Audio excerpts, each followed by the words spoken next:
નમસ્કાર, BBN news ચેનલમાં આપનું સ્વાગત છે। હું છું કવિતા પંચાલ ને હવે જોઈએ આજના સમાચાર।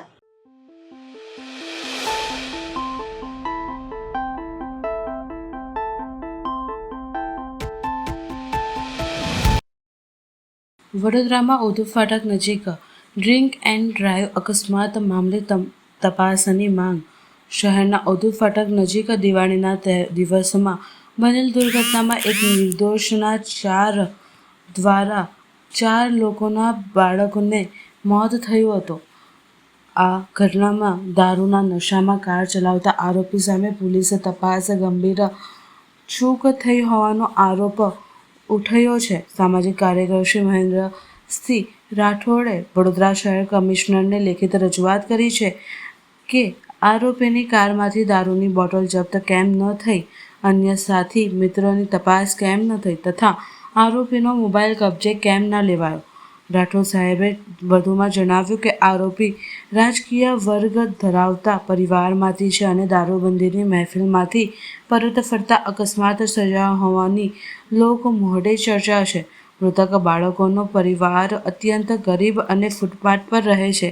રાઠોડે માંગ કરી કે મામલાની તપાસ ડીસીપી ડિવિઝન તથા અન્ય ઉચ્ચ અધિકારીઓને સોંપી આરોપીને કડક કાર્યવાહી કરવામાં આવે જેથી ગરીબ પરિવારને ન્યાય મળી રહે। મુદ્દો ખૂબ જ ગંભીર છે, કારણ કે સમગ્ર વડોદરાની સમગ્ર ગુજરાતે નોંધી લેવા જેવો મુદ્દો છે કે ગરીબનું બાળક જ્યારે કોઈ ડ્રિંક એન્ડ ડ્રાઈવની અંદર ખાનદાની નબીરા, જેના શબ્દ માટે ખાનદાની શબ્દ ન વપરાય પણ રાજકીય વર્ગ ધરાવનાર નબીરાઓ હોય અને મૃતક 4 વર્ષનું બાળક ગરીબ હોય, મજૂર હોય અને એના માટે પોલીસ અલગ રીતે ગુનો નોંધે અને કોઈ હાઈફાઈ પરિવાર હોય, એ પણ સરકારી વર્ગ ધરાવતું હોય અને એ જ્યારે આવી ઘટનાનો શિકાર બને તો એના માટે માપદંડ અલગ હોય, જે માટેની ગંભીરતા માટે, કારણ કે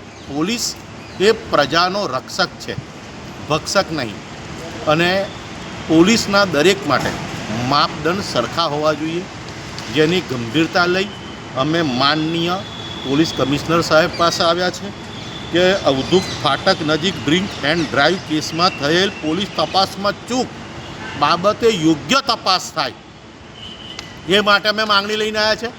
કારણ કે મરનાર પરિવાર ખૂબ જ ગરીબ છે, એમની સાથે લડનારું કોઈ નથી, અને જો પોલીસની ધારાધોરણ અલગ હોય તો અમે ઘણા બધા તથ્ય અને સત્ય લઈને આવેલા છે કે આરોપી ગાડીમાં વિડીયોમાં દેખાય છે દારૂની બોટલો, પોલીસે કેણ કબજે નથી કરી। આરોપી સાથે અન્ય મિત્ર પણ હતા, તો પોલીસ તપાસમાં એ મિત્રોના નિવેદન કેમ નથી લેવાયા? પબ્લિકે જે એને તપાસ કરી તો ખબર પડી કે એની સાથે બેઠેલ મિત્ર પણ દારૂ પીધેલી હાલતમાં, તો એ લોકોના તમે રિમાન્ડ કેમ નથી લીધા? આરોપીનો મોબાઈલ જપ્તે લેવામાં કેમ નથી આવ્યો? આરોપીઓની રિમાન્ડની માંગણી કેમ નથી કરી? તમે સામાન્ય કેસની અંદર જો આવા પકડાય છે તો તમે એનો વરઘોડો કાઢો છો રિકન્સ્ટ્રક્શનના બહાને, તો આમનો વરઘોડો કેમ નથી નીકળ્યો? જે દિવસે ઘટના ઘટિત થઈ એના તમે પ્રોબિનેશનના કેટલા વડોદરા શહેરમાં ગુના નોંધાયા? તો આ ઘણા બધા સવાલો અમે કમિશનર સાહેબને કરવાયા છે અને 2 હાથ જોડીને નમ્ર અરજ કરવા આવ્યા છે કે સાહેબ, આ ગરીબો પર ન્યાય કરો સાહેબ, કારણ કે પ્રજા તો હવે આપ પાસે ન્યાયની અપેક્ષા રાખે છે। જો આપ જ ધારાધોરણ અલગ કરશો તો પ્રજા જશે ક્યાં? આ જ વિષય માટે અમે આવ્યા છે અને આ ગંભીરતા માટે અમે સાહેબને મળવા જઈએ છીએ। સ્ટેચ્યુ ઓફ યુનિટી ખાતે આગામી એકતા દિનની ઉજવણી અને પીએમ મોદીના કાર્યક્રમને લઈ શહેર પોલીસ વિભાગ દ્વારા ઇમરજન્સી કેસમાં પહોંચી વળવા માટે મોક ડ્રીલ યોજવામાં આવી હતી। આગામી એકતા દિવસની ઉજવણી ભવ્ય રીતે કરવામાં આવનાર છે, જેમાં દેશના વડાપ્રધાન નરેન્દ્ર મોદી ઉપસ્થિત રહેશે। આ કાર્યક્રમ કેવડિયા સ્ટેચ્યુ ઓફ યુનિટી ખાતે યોજાશે, જ્યાં વડાપ્રધાન નરેન્દ્ર મોદી ઉપસ્થિત રહેશે। વડોદરા શહેર પોલીસ વિભાગ અને વહીવટી તંત્ર સજ્જ બન્યું છે અને સલામતી અને સુરક્ષા ભાગરૂપે પગલાં લેવામાં આવી રહ્યા છે. આજરોજ હરણી વારસિયા રોડ પર બેંકોર હોસ્પિટલ ખાતે ઇમરજન્સીની વિકટ પરિસ્થિતિમાં પહોંચી વળવા માટે એક મોકડ્રીલ યોજવામાં આવી હતી, જેમાં ઇમરજન્સી વાહનો સાથે પોલીસ કોન્વોય જોડાયો હતો. વડાપ્રધાન નરેન્દ્ર મોદી વડોદરા એરપોર્ટ પર આવશે અને ત્યાંથી કેવડિયા સ્ટેચ્યુ ઓફ યુનિટી ખાતે જશે. પોલીસ તંત્ર દ્વારા સલામતી અને સુરક્ષાના પગલાં લેવામાં આવી રહ્યા છે, જેથી કાર્યક્રમ સફળતાપૂર્વક યોજી શકાય. ડભોઈ એપીએમસી ચૂંટણી કોંગ્રેસને મોટો ફટકો, 6 હોદ્દેદારો ભાજપમાં જોડાયા. કોંગ્રેસને મોટો ફટકો. Dabhoi APMC agriculture produce market committee ચૂંટણી પહેલાં કોંગ્રેસને મોટો આંચકો લાગ્યો છે. 6 કોંગ્રેસના હોદ્દેદારો ભાજપમાં જોડાયા. એપીએમસીના કુલ 6 કોંગ્રેસના હોદ્દેદારો કોંગ્રેસ છોડીને ભાજપનો ખેસ ધારણ કર્યો છે. ધારાસભ્ય શૈલેષ મહેતા દ્વારા શહેર પ્રવેશ. આ તમામ હોદ્દેદારોને ડભોઈના ધારાસભ્ય શૈલેષ મહેતાના હાથે ભાજપમાં પ્રવેશ અપાયો. એપીએમસી ચેરમેન દિલીપ પટેલ પણ ભાજપમાં. જે હોદ્દેદારો જોડાયા તેમાં એપીએમસીના ચેરમેન દિલીપ પટેલ પણ સામેલ છે. દિલીપ પટેલનો દબદબો તેમજ તેમનો એપીએમસીમાં ઘણા વર્ષોથી દબદબો રહ્યો છે. 40 વર્ષથી કોંગ્રેસ પ્રેરિત દિલીપ પટેલ છેલ્લા 40 વર્ષથી કોંગ્રેસ પ્રેરિત તરીકે એપીએમસીની ચૂંટણી લડતા હતા. અન્ય અગ્રણીય નેતાનો પ્રવેશ. કોંગ્રેસના અન્ય નેતાના પ્રવીણ ટીમ્બી પણ ભાજપમાં જોડાયા છે. ભાજપે આ તમામ નવા જોડાનાર સભ્યોને મેન્ડેટ આપીને પક્ષમાં સામેલ કર્યા છે. કોંગ્રેસ પ્રતિકારોનો ધબકાયો.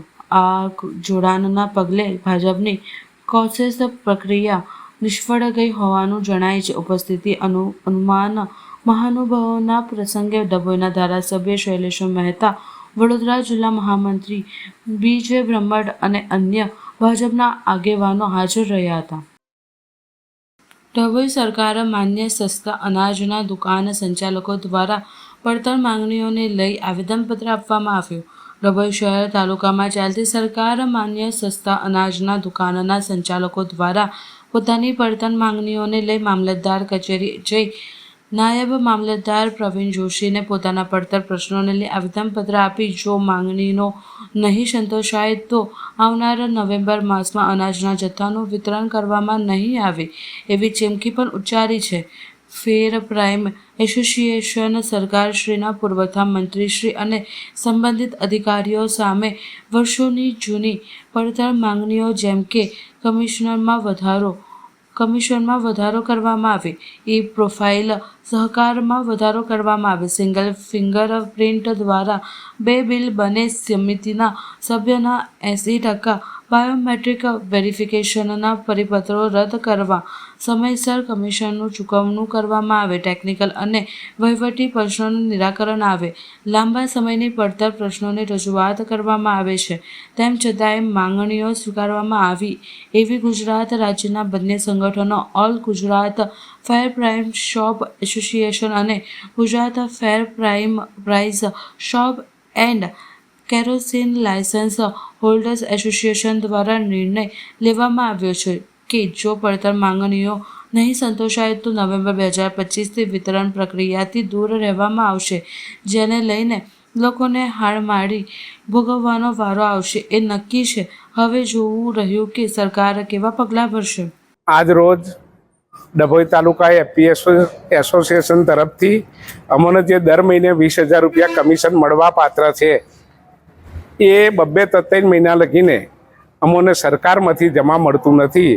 એને લઈને અમે આ આવેદનપત્ર આપ્યું છે અને 1લી તારીખથી અમે લોકો દુકાનબંધોનું હડતાલ પર જવાના છે ઓલ ગુજરાત લેવલ ઉપર. કોઈ પણ જાતનું ચલન જનરેટ કરીએ નહીં. આજથી કોઈ પણ જાતના અમે ચલન જનરેટ નહીં કરીએ કે પૈસા નહીં ભરીએ. બીજું કે જે કંઈ તકેદારી સમિતિ માટે છે કે ફિંગરપ્રિન્ટ લેવાના દર વખત માલ ઉતરે તારે એ જે છે એ કાઢીને જે સહીઓની પ્રથા છે એ ચાલુ રાખવી જોઈએ. બરાબર ને? તો એ તો માનો કે જે કંઈ માણસ છે એ બહારગામ ગયો એટલે ફિંગરપ્રિન્ટ ના મૂકે તે લગીને અમારાથી માલ ના ઉપડે. એટલે એ પણ સરકારે એ જે પરિપત્ર છે એ રદ કરવો જોઈએ. હવે લઈએ એક નાનકડો વિરામ.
વિરામ બાદ ફરી એકવાર બીબીએન ન્યૂઝ ચેનલમાં આપનું સ્વાગત છે.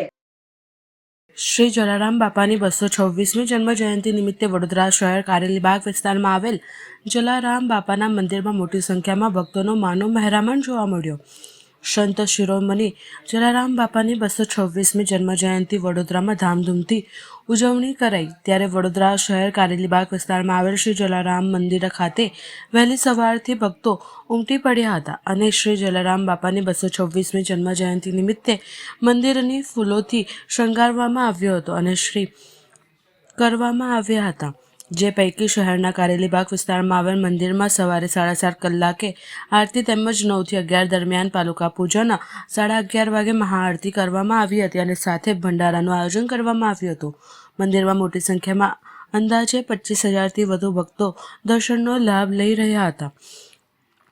વહેલી સવારથી દર્શનાર્થીઓ લાઈનોનો મંદિરમાં જોવા મળી હતી. ખાસ કરીને ઠક્કર સમાજના લોકો જલારામ રાત્રે બાપાની પોતાના ગુરુ માનતા હોવાથી આ સમાજના લોકો શ્રદ્ધા ભક્તિપૂર્વક જલારામ બાપાના મંદિર દર્શન કરી ધન્યતા અનુભવી હતી.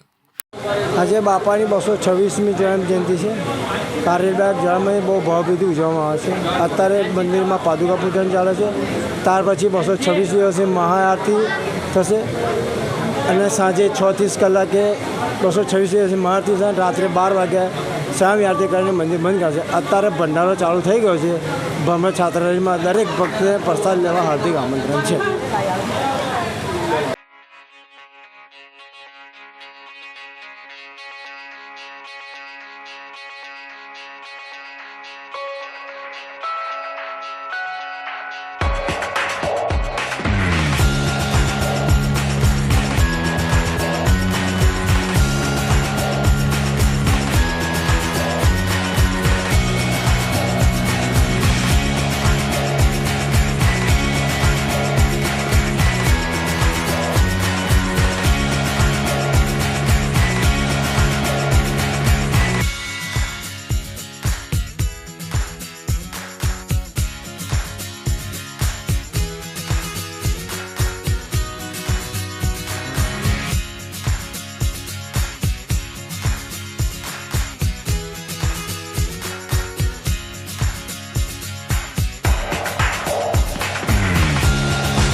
કોંગ્રેસ સમિતિ દ્વારા વડોદરામાં ખડોદરા યાત્રા અને ભૂવા મહોત્સવનું ઉજવણી કરી.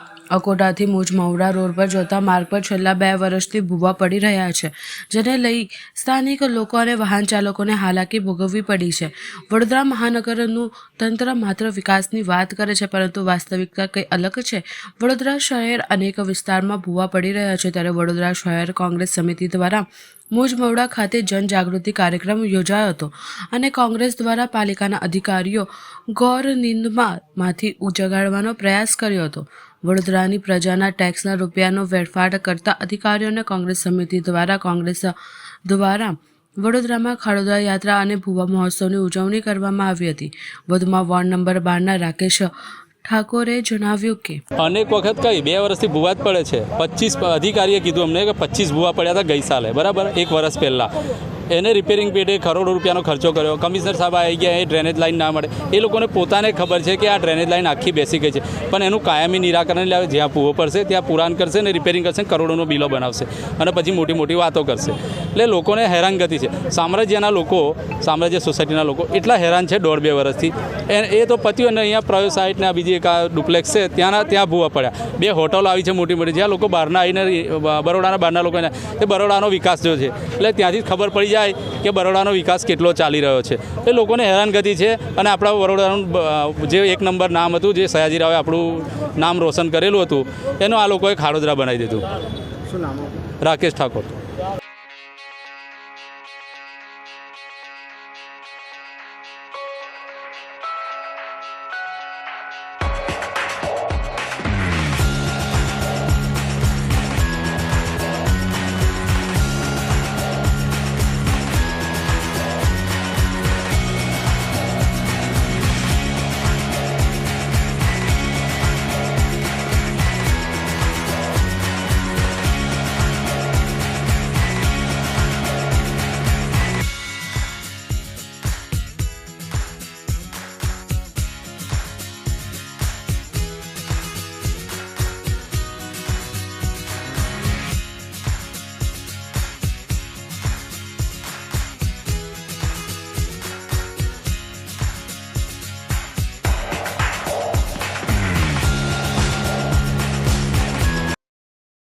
ડભોઈ તાલુકા પંથકમાં સતત 3 દિવસથી અનાધારિત વરસાદ પડી રહ્યો છે, જેને કારણે ડભોઈ પંથક ખેડૂતનો વ્યાપક પ્રમાણમાં પાકની અંદર નુકસાનનું ભોગ બની રહ્યું છે. તેવામાં ડભોઈના ધારાસભ્ય શૈલેષભાઈ મહેતા દ્વારા ડભોઈના ખેડૂતોને પાક નુકસાનીનું વળતર આપવામાં આવે તેવી મુખ્યમંત્રી ભૂપેન્દ્રભાઈ પટેલ અને કૃષિ મંત્રી જીતુભાઈ વાઘાણીએ પત્ર લખી માંગ કરવામાં આવી હતી.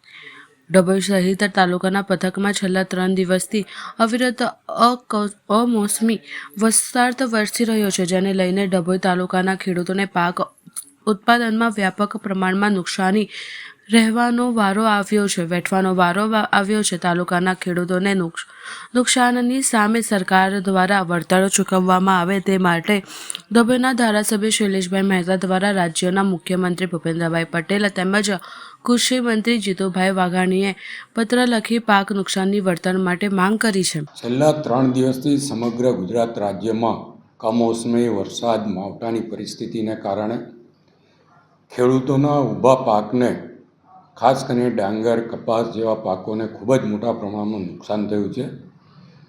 ગુજરાતની સાથે સાથે વડોદરા જિલ્લો અને વડોદરા જિલ્લામાં ડભોઈ અને વડોદરા તાલુકાના ગામોના ખેડૂતો ખૂબ જ કપરી પરિસ્થિતિમાં મુકાયા છે. ત્યારે વડોદરા જિલ્લાના તમામ ધારાસભ્યોએ લેખિતમાં માંગ કરી છે. મેં વિશેષ રીતે મુખ્યમંત્રીને અને કૃષિ મંત્રીને પત્ર લખ્યો છે અને રૂબરૂમાં પત્ર પાઠવીને કહ્યું છે કે વહેલામાં વહેલી તકે આ નુકસાનનો સર્વે કરાવીને ખેડૂતોને બને એટલી સહાય તાત્કાલિક આપવામાં આવે, જેથી અત્યારની જે પરિસ્થિતિ છે એમાંથી એમને રાહત મળી શકે. કારણ કે આ કુદરતી આપત્તિ છે અને કુદરતી આપત્તિમાં અત્યારે પાક તૈયાર થઈ ગયા પછી જે માવઠું થયું છે એના કારણે ખેડૂતોની હાલત બહુ જ ખવડી થઈ છે. એટલે ખેડૂતોના પ્રતિનિધિ તરીકે અમે આ રજૂઆત કરી છે. અમને આશા છે કે અમારા એ સરકાર આ બાબતમાં યોગ્ય નિર્ણય લેશે અને ખેડૂતોને પડેલી મુશ્કેલીમાં એમની સાથે ઊભી રહેશે. ખાસ મેં કીધું એમ ડાંગર અને કપાસના પાકને સૌથી વધારે નુકસાન થયું છે. ડભોઈ તાલુકા અને વડોદરા તાલુકામાં કપાસ અને ડાંગરના પાક વધુ પ્રમાણમાં થતો હોય અને અત્યારે પાક લણવાની પરિસ્થિતિ હોય ત્યારે આ થયું હોવાથી ખૂબ જ મોટું નુકસાન ખેડૂતોને ભોગવવાનો વારો. તો હજુ પણ 5 દિવસની ભારે આગાહી છે. ગુજરાતને માથે પણ આ સંકટ તોડાઈ રહ્યું છે. તો શું સીએમ સાહેબ સરકાર ખૂબ જ જાગૃત છે અને મુખ્યમંત્રીએ સિનિયર મંત્રીઓને વિસ્તારોમાં મોકલ્યા છે. જ્યાં જ્યાં પરિસ્થિતિ ખરાબ હોય ત્યાં આગળ રૂબરૂ મોકલવામાં આવ્યા છે અને એના જ કારણે આજે કૃષિ મંત્રી સહિતના મુખ્યમંત્રીઓ એ બધાને પોતાના વિસ્તારોમાં મોકલ્યા. જ્યાં નુકસાન વધુ થયું છે ત્યાં મંત્રીઓ જાતે જઈને વિસ્તારની પરિસ્થિતિનો તાગ મેળવી રહ્યા છે અને ઝડપભેર આમાં કેવી રીતે સહાયરૂપ થવાય એનો ચિતાર મુખ્યમંત્રીને રજૂ કરશે અને તરત જ એ સામગ્રી પૂરી પાડવામાં આવશે. ડામનગર શહેરની પટેલવાડી ખાતે અમૃત મહોત્સવ ઉજવાયો. સને 1951માં સ્થપાયેલ શ્રી ડામનગર સેવા સહકારી મંડળીને 75 વર્ષ થતા Amrit Mahotsav eco NCUI ગુજ commercial chairman સહકારી શિરોમણી દિલીપભાઈ સંઘાણીની અધ્યક્ષતામાં યોજાયો. ડામનગર સેવા સહકારી મંડળીના સ્વર્ગસ્થીય સ્થાપક કેશવભાઈ કાળાભાઈ નરોલા દ્વારા સહિત 20 જેટલા આદ્ય સ્થાપક ડિરેક્ટરોનું મરણોત્તર સન્માન કરવામાં આવ્યું. સ્વીકારતા સદગતના ત્રીજી અને ચોથી પેઢી સંતાનો ભાવ્યાત્મક બન્યા. વડીલો અને સ્થાપેલ સંસ્થા વટવૃક્ષ બની. ખેડૂતો માટે 75 વર્ષ પહેલાં ડામનગર સેવા સહકારી મંડળીની આધારશિલા સમી ડામનગર સેવા સહકારી મંડળી ઊભી કરી ભાવિ પેઢીના ઉજ્જવળ ભવિષ્ય માટે દૂરદેશી પૂરક સરકારી સંસ્થાનું મહત્ત્વ જાણતા આદ્ય સ્થાપક અગ્રણીઓની દૂરગામી દ્રષ્ટિએ પ્રારંભથી જ સતત ઓડિટ વર્ગ આધાર ધરાવતી 651 સભાસદ સંખ્યાની ખેડૂત લક્ષી સ્થાપના સંસ્થાના દ્વારા અનેક વિવિધ સેવાઓ અનેક યોજનાઓ આયોજન ઉપરાંત શહેરભરમાં વિવિધ સુવિધા નિર્માણ કરવામાં આવી હતી. ડામનગર સેવા સહકારી મંડળીના 75મા સ્થાપના દિવસ અમૃત મહોત્સવની યાદગાર ઉજવણી કરાઈ. વરસાદ વરસતા વચ્ચે ગણતરીની મિનિટોમાં સમગ્ર સામિયાણું ફેરવી કૃષિકારોને એ પરસ્પર સહકારથી શું ન થઈ શકે તેનું ઉત્તમ ઉદાહરણ પૂરું પાડ્યું હતું. વિના સહકારી નહીં ઉદ્ધારનો સુંદર સંદેશ આપ્યો હતો. તાલુકા હેલ્થ ઓફિસર સાવલી ખાતે ઓછું વજન ધરાવતા સગર્ભા મહિલાને વડોદરા સ્થિત શ્રીરંગ સેવાતીર્થ ટ્રસ્ટ અને કોક ઇન્ડિયા લિમિટેડ કંપનીના સહયોગથી પોષક કીટનું વિતરણ કરવામાં આવ્યું અને આ પ્રસંગે માનનીય મુખ્ય જિલ્લા આરોગ્ય અધિકારી ડૉક્ટર મીનાક્ષી ચૌહાણ મેડમ, વડોદરા જિલ્લા quality control officer Shri doctor Hemsinh Rathod સાહેબ, Vadodara Shri Keyurbhai Shah, manager Shri Coke India limited Shri Kanubhai Limbachiya, પ્રમુખ શ્રીરંગ સેવાતીર્થ ટ્રસ્ટ શ્રી કમલેશભાઈ વાળંદ, ઉપપ્રમુખ શ્રીરંગ સેવાતીર્થ ટ્રસ્ટના વડોદરા દ્વારા 75 સગર્ભા મહિલાઓને પોષક કીટનું આપવામાં આવે તથા માનનીય મુખ્ય જિલ્લા આરોગ્ય અધિકારી મેડમશ્રી તથા દ્વારા તમામ સગર્ભા મહિલાઓને પોષણ અંગે જરૂરી સમજ આપવામાં આવી. સાથે સાથે તાલુકા હેલ્થ ઓફિસ સાવલી વતી taluka health officer Shri doctor SH Khan સાહેબશ્રી અને doctor Vaishali Raval medical officer દ્વારા પોષક કીટ સગર્ભા માતાને લેવાના પોષણયુક્ત આહાર તેમજ લેવાની થતી કાળજી અંગે સગર્ભા માતાને આરોગ્ય શિક્ષણ અને માર્ગદર્શન આપવામાં આવ્યું હતું તથા તમામ ઉપસ્થિત રહેલા મહાનુભાવોનો આભાર વ્યક્ત કરવામાં આવ્યો હતો. સાવલી તાલુકા હેલ્થ ઓફિસર ખાતે આપણે જે સાવલી તાલુકાની 42 કિલોથી ઓછી વજનવાળી જે સગર્ભા બહેનો છે તેમને આજે CSR અંતર્ગત અને CSR આપણે જે ન્યુટ્રિશન કીટ જે છે લગભગ એમાં 8 થી 10 વસ્તુઓ છે જે પ્રોટીનયુક્ત હોય અને આપણી સગર્ભા મહિલાઓને આપણે સાવલી તરસાલીના શ્રી રંગ સેવાથી NGO છે ફાઉન્ડેશન એના તરફથી અને પોક engineering solution India private limited Savli દ્વારા CSR અંતર્ગત આજે 75 ન્યુટ્રિશન કીટનું ડિસ્ટ્રીબ્યુશન કરવામાં આવ્યું છે અને આ 75 જે આપણી સગર્ભા બહેનો જે છે ખરેખર જરૂરિયાતવાળી છે તો એમને 6 મહિના સુધી આ CSR અંતર્ગત તેઓને ન્યુટ્રિશન કીટનું વિતરણ કરવામાં આવશે દર મહિને. તો હું બંને NGO અને ઇન્ડસ્ટ્રીવાળા છે તેમનો બંનેનો આભાર માનું છું કે આપણને આપણી સગર્ભા બહેનોને એમને ન્યુટ્રિશન કીટનું આ રીતે CSRની અંદર આયોજન કર્યું. આપનું નામ?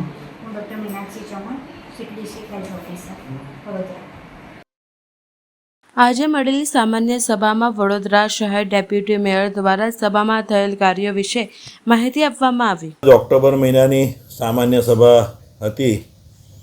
સભામાં શરૂઆતમાં 2 શોકદર્શક ઠરાવ કરવામાં આવ્યા, જેમાં ગોવાના કૃષિમંત્રી તથા પૂર્વ મુખ્યમંત્રી શ્રી રવિભાઈ નાયક તથા પૂર્વ કેન્દ્રીય મંત્રી તથા રાજ્યસભાના પૂર્વ સભ્ય શ્રી ડૉક્ટર યોગેન્દ્રભાઈ મકવાણાના થયેલા અવસાન બદલ શોકદર્શક ઠરાવ કરવામાં આવ્યો.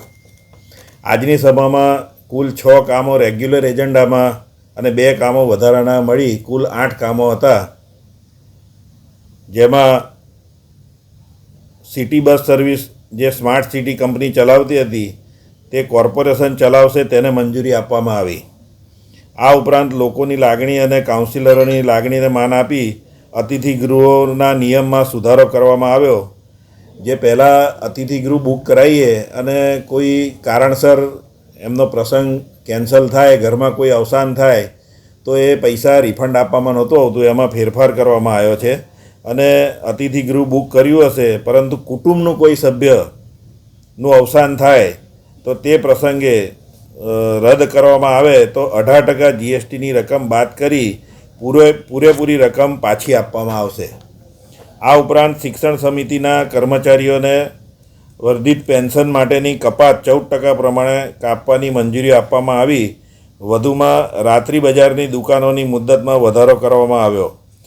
મહત્ત્વની વાત એ છે કે હરિનગર, ફતેગંજ, લાલબાગ અને અમિતનગર બ્રિજની નીચે રમતગમતના સાધનો મૂકી તેનું સંચાલન કરવા માટે વડોદરા સ્પોર્ટ્સ પ્રમોશન ફાઉન્ડેશન એટલે VSPFને આપવાનું ઠરાવવામાં આવ્યું છે. આમ આજના દિવસે આ સભામાં 8 કામો હતા અને બધાને મંજૂરી આપવામાં આવી છે. સમાચાર કાલે ફરી મળીશું આ સમયે આ ચેનલ પર. ત્યાં સુધી સમગ્ર BBN ન્યૂઝ ચેનલની ટીમને રજા આપશો. નમસ્કાર.